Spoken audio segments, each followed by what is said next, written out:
Just because you're willing to forgive somebody doesn't mean you forget what they've done to you. I recommend that you don't forget, and the forgiveness is for you. Like, a lot of people confuse forgiveness with you being weak or naive, but it's just like, if I was a good person to you, if I was a good friend, a good daughter, a good girlfriend, a good coworker, what do I look like being stressed out and being guilty for the actions you did? I sleep peacefully knowing that I never went out my way to hurt and harm somebody on purpose. I feel like there's a big difference between an actual like mistake and somebody doing something to hurt and harm you. An example of this would be if you asked me what I wanted to eat and you messed up my drink or you forgot the sauce. To me, this is considered to be minor, and the intention behind it says a lot. But when you cheat on somebody, when you backstab somebody, when you betray somebody, when you talk about other people, when you get other people to group up against you, that's just no coming back for it. So it's just like, do you believe in second chances, or you are going to cut them off, you're going to forgive them and never speak to them again? Because I could forgive you and never talk to you ever in your life again. I don't have nothing negative to say. It's not beef. It's just, it will never be the same.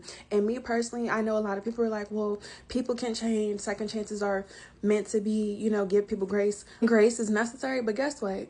God deserves to give you a second chance. That's how I feel.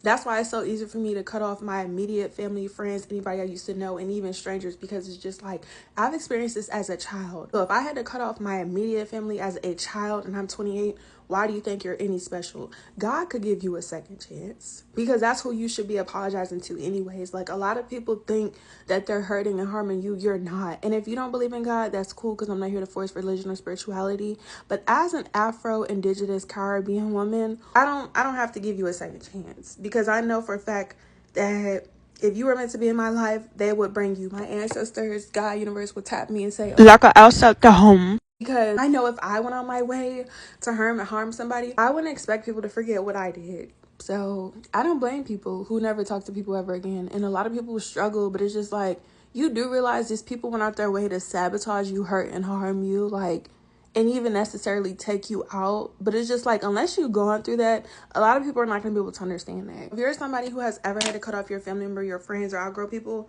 you don't need to feel guilty. Why would you feel guilty?